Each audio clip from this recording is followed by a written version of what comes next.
Okay, good afternoon again, everybody. This is the second drop-in sessions for the week 5. So week 5 represent the first delivery week for the heat transport. Okay, so yesterday I have went through with all of you on the heat transport, and then go through everything, and we have discussed about the difference between the momentum transport with the heat transport. Okay, so in the momentum transport, hi Sakya, how are you doing this afternoon? Um, we have a difference in terms of the Fourier's law of conduction Fourier's law of heat conduction with relative to the shear stress or the generalized Newton's law of viscosity. As you can see in this equation in the left hand side is basically only a vector quantity, whereas on the right hand side, which is the generalized Newton's law of viscosity, you have a terms that associated with the two directions, or something that you called is a second order tensors. Okay, so in essence, when we are talking about the fundamental part of your uh, heat transport with your momentum transport, then heat transport should be easier, right, with respect to the momentum transport. As you can see in here in the Newton's law of in the Fourier's law of heat conduction, for example, you only have one subscript that reflects the heat flux direction. Okay, whereas on the right hand side in here, the Newton's law of viscosity, you have a two subscript.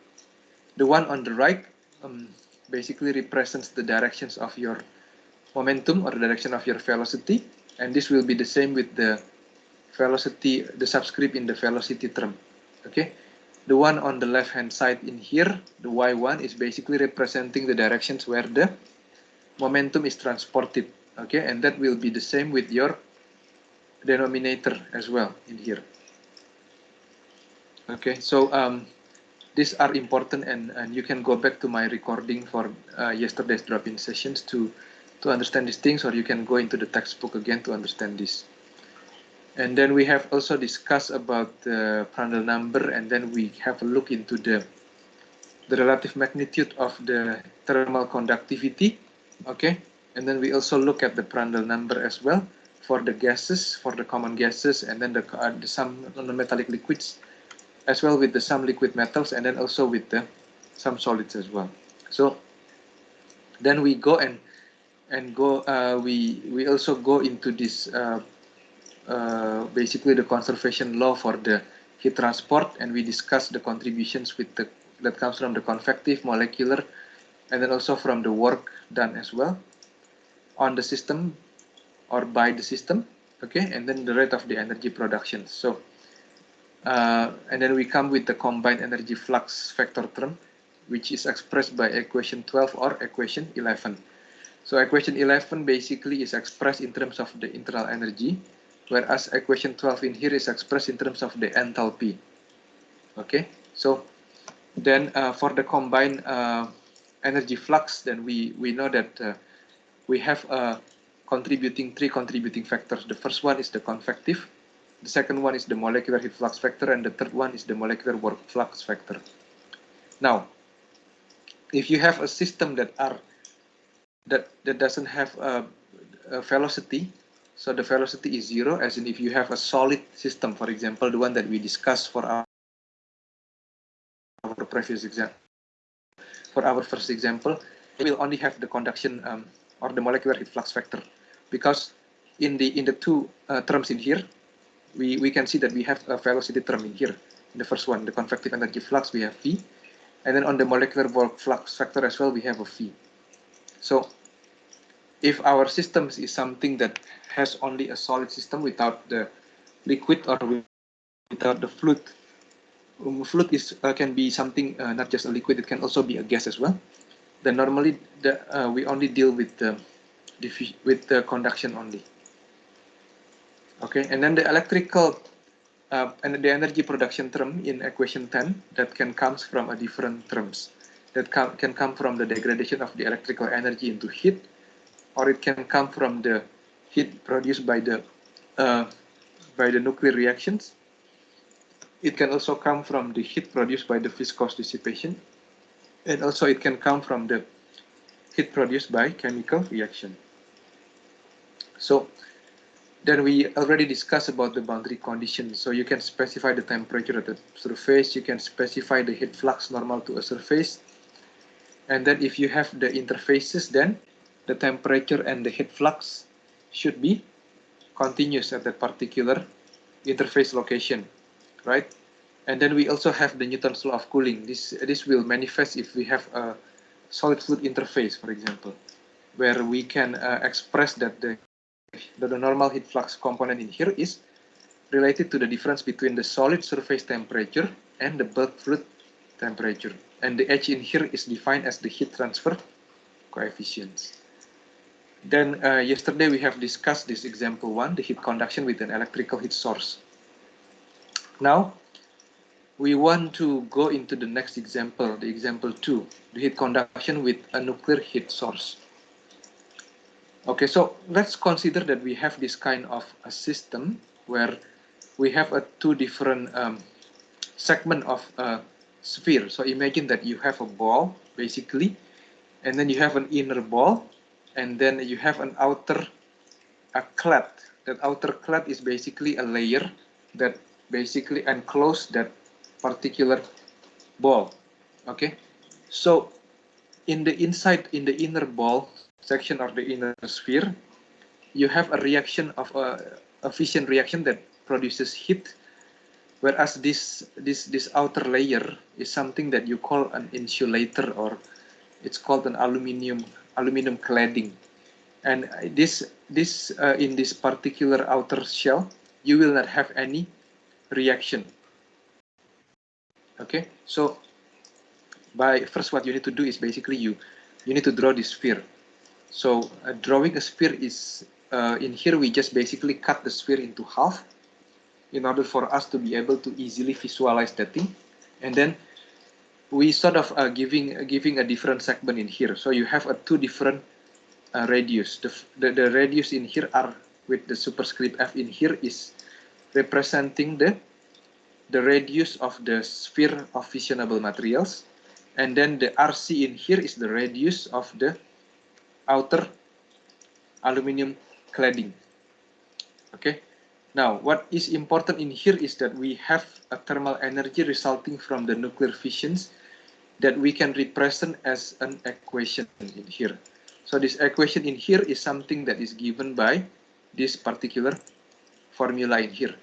Sn is equal Sn naught multiplied by 1 plus B multiplied by R divided by Rf, and then that will be raised to order of 2, right? Okay, so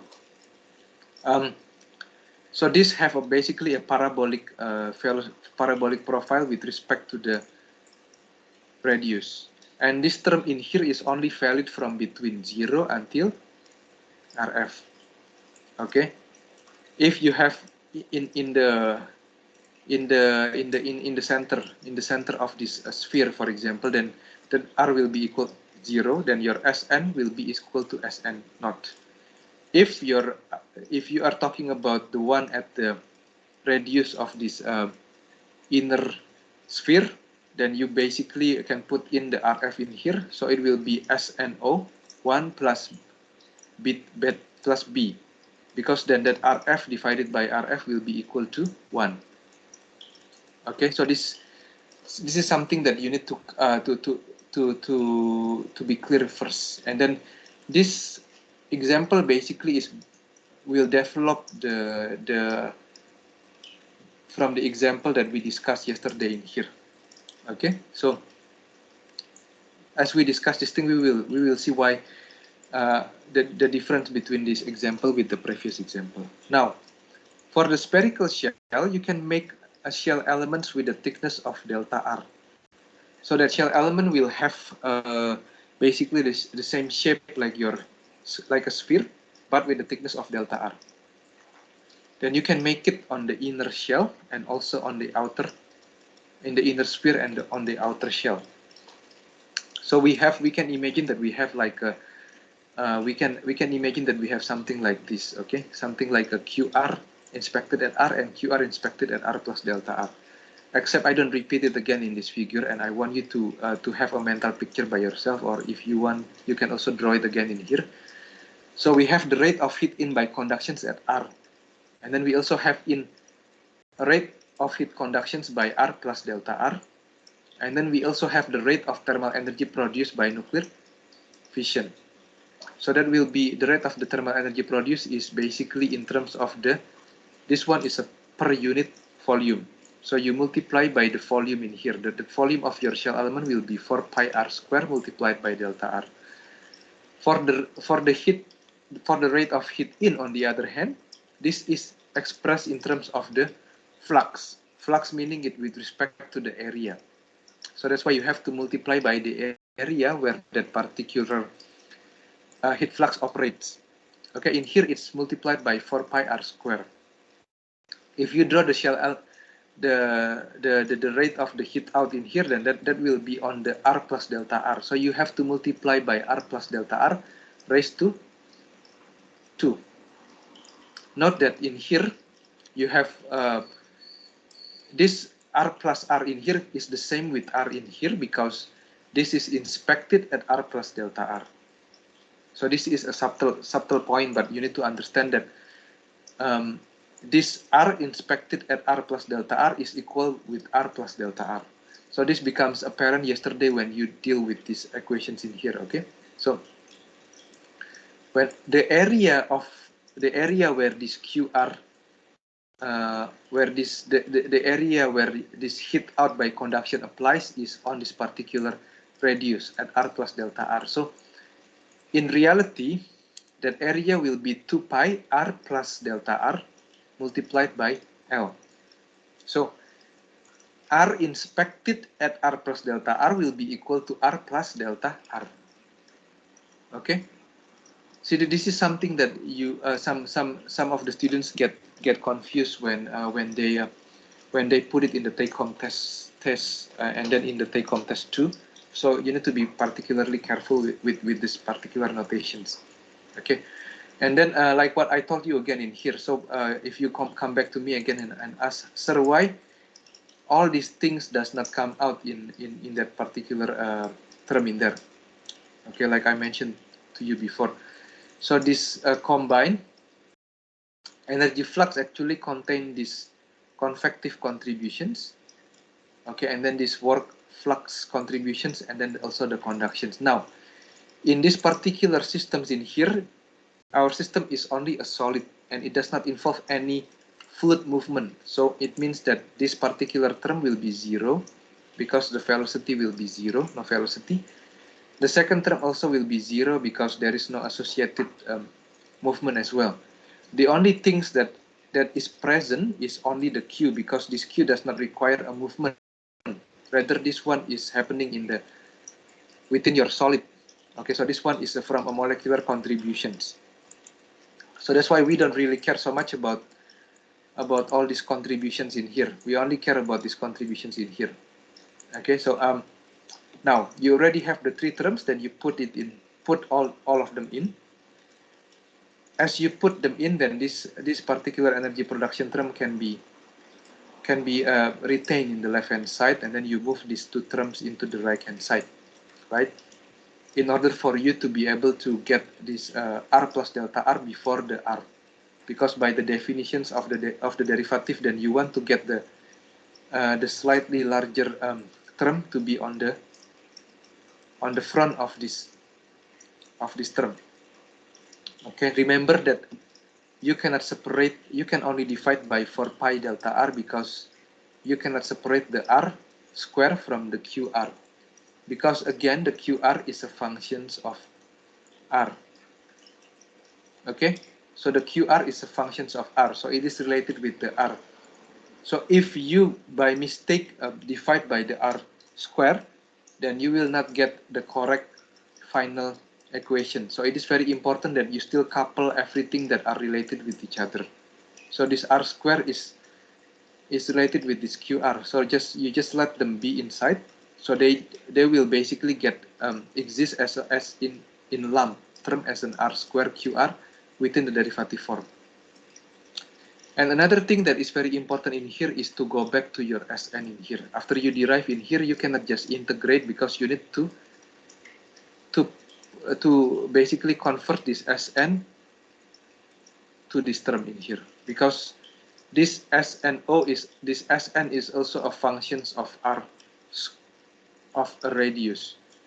So you need to take into account these things in here. Sometimes people may forget that they just put in this Sn in here, then they just integrate, then this Sn is equal to constant. I mean, you have to go back into your problem again and check. So for example, for the first example in here, this SA in here is a constant. So when you integrate, you can regard this SA as a constant. Okay, but in the second example in here, it is not. So you have to take into account this R square in the Sn equation. Okay, so once you do the one in the inner sphere, then you will get this one. This will represent your heat flux equation, and then you can also do another shell element again in the outer shell in here. Okay, if you do this, you will only have the term of the rate of heat in by conduction and the rate of heat out by conduction, but you will no longer have this term of the rate of thermal energy produced, because like I told you again, like what was defined in the problem, that there is no any fission reaction that happens on this outer shell. So as a result, then you will not have the energy production term. So in the outer shell, you will only have this term in here. Okay. I hope everybody follow everything that I explained up to this particular point, right?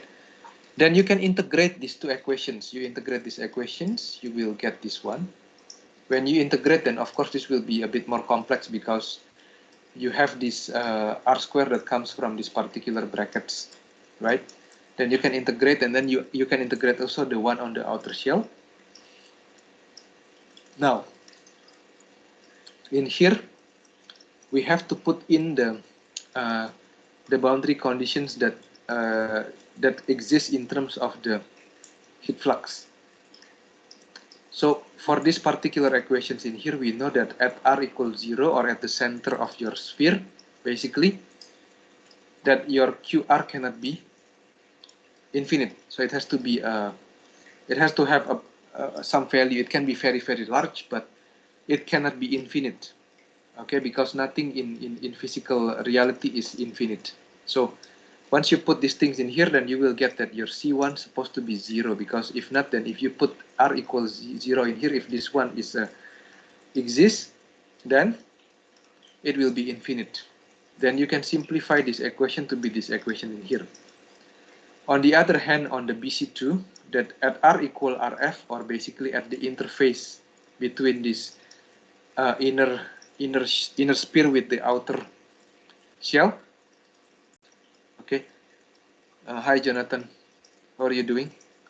Your temperature, your heat flux should be continuous. Okay, so your QRF should be equal to QRC. If you put that thing, then you can basically get that you can simplify that your QRC is equal to this term in here, right? Then you continue again, because after you get the heat flux, then what the quantity that you want to find next is the temperature. Okay. Now you have to set to different sections. That will create a little bit complications in the notation. So meaning that you have to differentiate between the Fourier's law for the inner sphere with the Fourier's law on the outer shell.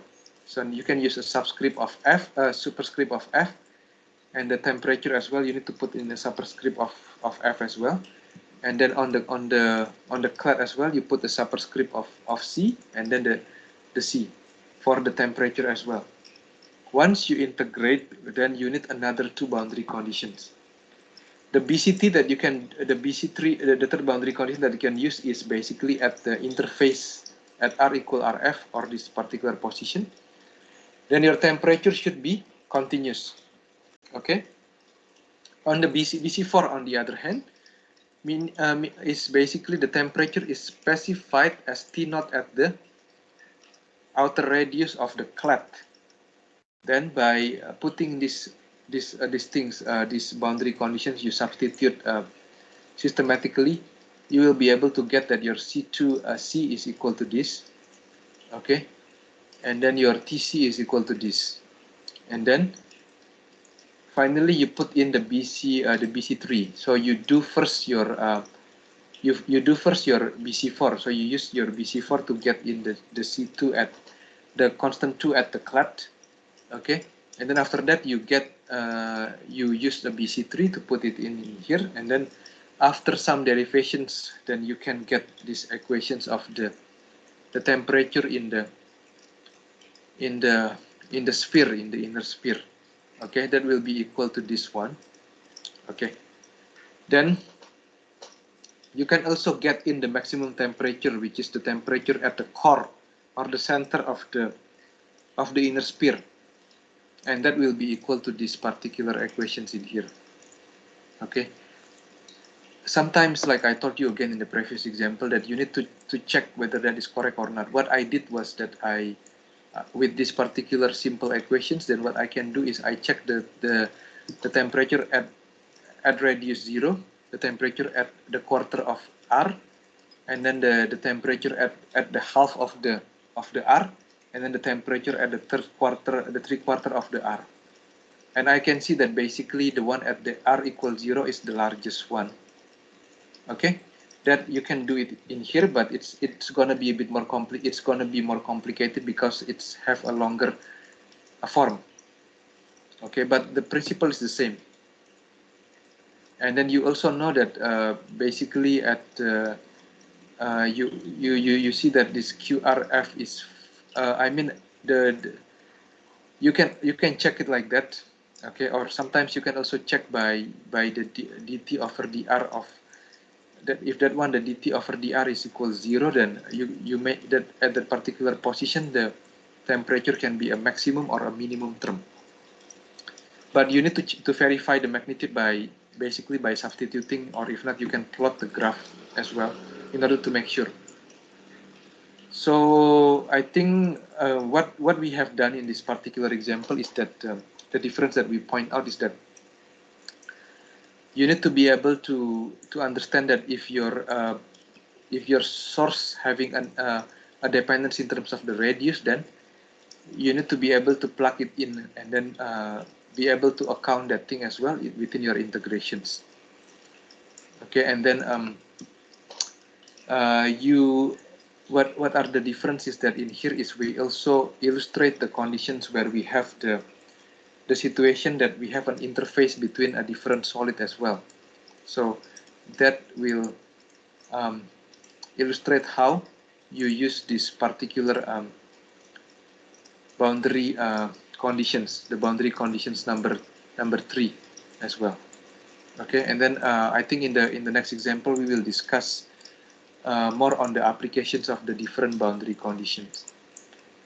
Okay, I will not go and discuss anything else again because I will not add another material for this week drop-in sessions, but more important thing is that I go very slowly with you on the example so that you can understand what are the logic behind every derivations, and then if that is fine with you, then I think I will just conclude my drop-in sessions in here,